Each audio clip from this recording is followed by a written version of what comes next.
It all began with our mission to locate the lost colony of Sirius 4. As our spaceship, the celestial Voyager, soared through the vastness of space, I felt a blend of excitement and fear. Our team included the finest engineers and scientists, each an expert in their field, but I was a young and inexperienced human engineer still trying to find my place. My name is Lena, and this mission was my opportunity to prove myself. Commander Eric, a seasoned leader from the Zorian species known for their strict discipline and unwavering focus, led us. Under his command, I felt both intimidated and inspired. Dr. Mira, our lead scientist from the Calar species, was different.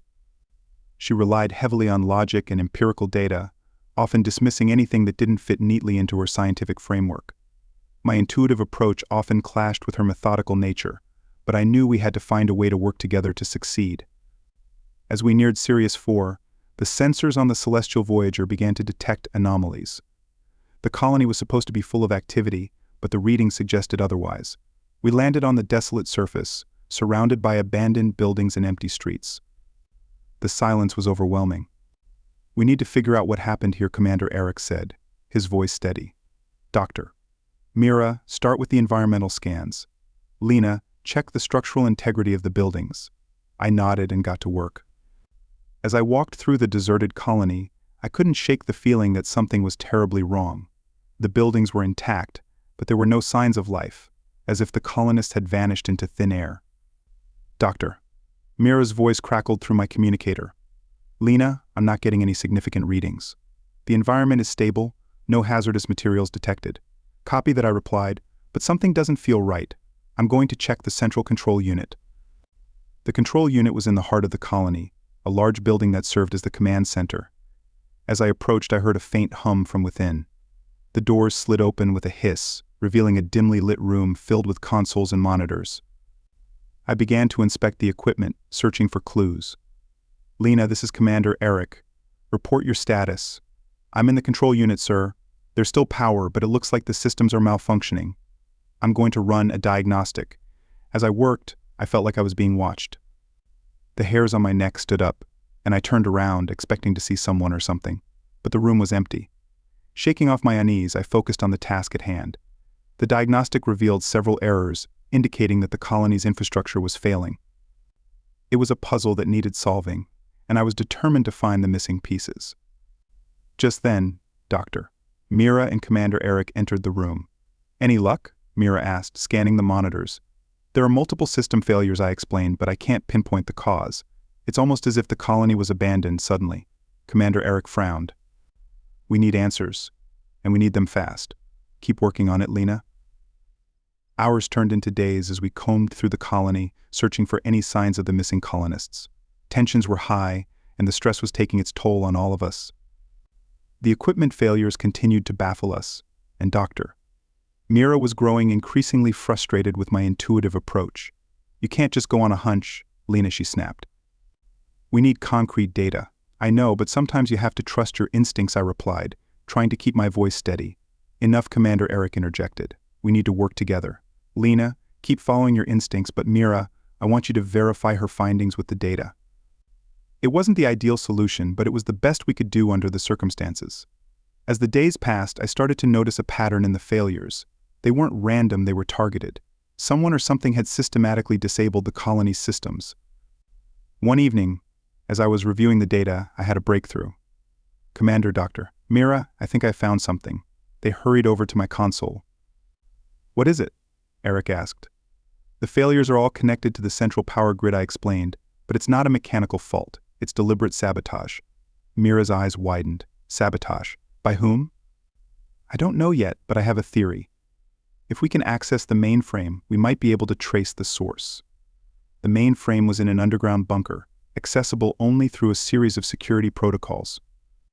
With the colony systems in disarray, getting inside would be a challenge, but we had no other choice. "Let's move," Commander Eric ordered. "We need to get to that mainframe." Navigating the colony's underground passages was like traversing a labyrinth. The dim lighting and echoing corridors added to the eerie atmosphere.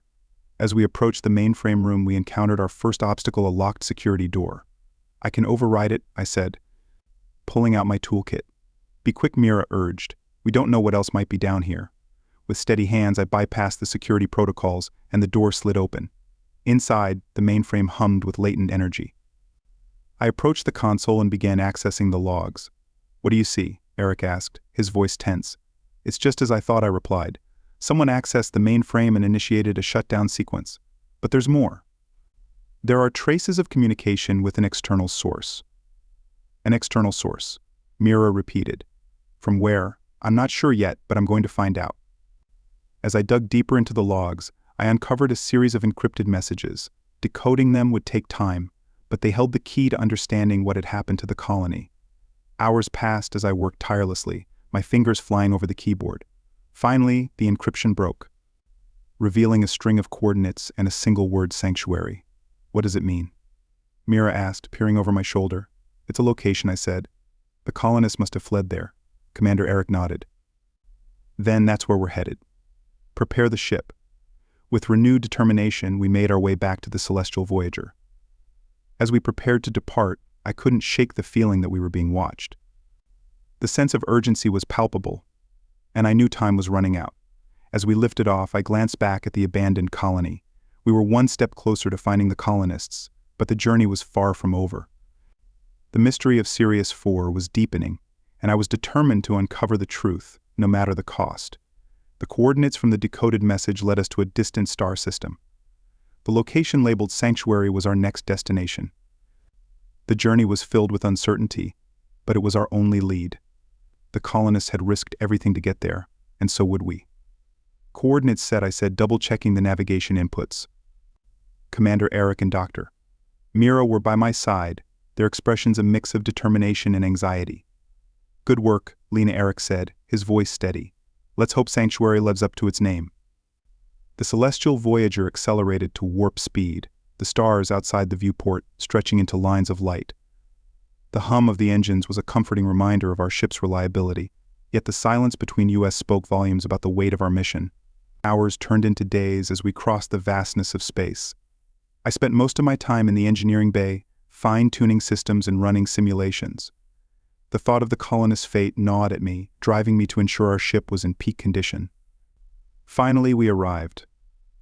Sanctuary was a small, uncharted planet orbiting a red dwarf star. Its surface was a stark contrast to Sirius 4, with lush forests, flowing rivers, and a breathable atmosphere. It was a hidden gem, a perfect refuge. "Prepare for descent," Commander Eric ordered. "Let's find the missing colonists." As we entered the atmosphere, the ship's sensors picked up signs of habitation. There were energy readings consistent with sentient activity. My heart raced with anticipation as we touched down on a grassy plain near a cluster of structures. We disembarked cautiously, our senses on high alert. The structures were rudimentary but functional, indicating a makeshift colony. As we approached, figures emerged from the buildings, wary but curious. "Who are you?" A voice called out, strong yet weary. "Commander Eric of the Celestial Voyager," Eric responded. "We're here to help. We received your distress signals." A Azorian woman with a weathered face and determined eyes stepped forward. "I'm Captain Zindra of the Sirius 4 colony. We thought we were forgotten." "You're not forgotten," Eric assured her. "We're here to bring you home." The relief in her eyes was palpable, and she motioned for us to follow. "Come, you need to see this." We were led to a central building where makeshift medical facilities and living quarters had been set up. The colonists were in various states of health, some clearly struggling. The sense of resilience was strong, but so was the weariness. Dr. Mira immediately began assessing the medical needs, her clinical detachment giving way to genuine concern. Meanwhile, I focused on the technical aspects, inspecting their power generators and communication devices. "How did you manage to survive?" I asked Captain Zindra as we worked. "It wasn't easy," she replied. "We had to leave in a hurry. The sabotage. We didn't know who to trust. We followed the coordinates to this place, hoping it would be safe." "Sabotage?" I echoed. "Do you know who was behind it?" Zindra's face hardened. "We have our suspicions, but no proof. Someone wanted us gone." As I repaired a faulty generator, I couldn't help but admire their resourcefulness. They had created a livable environment from almost nothing, relying on their ingenuity and teamwork. Yet their struggle was evident in every corner of the settlement. "We need to get you all back to the Celestial Voyager," I said, "but first we have to ensure this place is secure." Zindra nodded. We've detected occasional energy surges from a nearby mountain. It could be a threat or a resource. We haven't had the means to investigate." "Then that's our next mission," Eric declared. "Lena, you're with me. Mira, stay here and continue with the medical assessments." With our roles assigned, Eric and I set out towards the mountain. The terrain was rugged, but our determination drove us forward. As we climbed, the energy readings grew stronger, my handheld scanner beeping incessantly, indicating we were close. At the mountain's base, we discovered an entrance to a cave system. The energy surges were coming from within. "We need to be cautious," Eric warned. "There's no telling what's inside." The cave was dark and foreboding, but our path was illuminated by the faint glow of the energy source. As we ventured deeper, the air grew cooler, and the walls pulsed with a strange bioluminescent light. It felt like stepping into another world. Suddenly we heard a low hum, growing louder as we approached a cavernous chamber. In the center stood a towering structure, alien in design, pulsing with energy. "What is this?" I whispered, awestruck. Eric examined the structure closely. "It's some kind of reactor.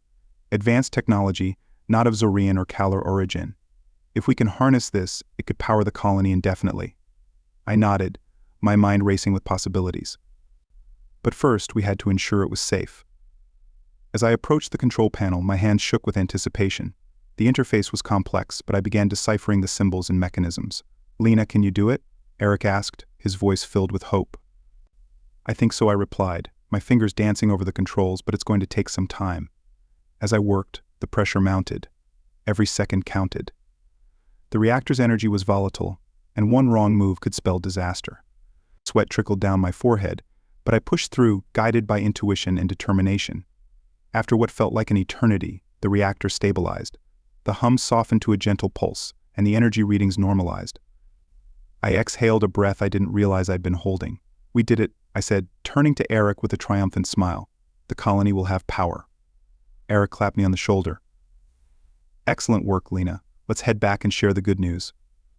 As we made our way out of the cave, a sense of accomplishment washed over me.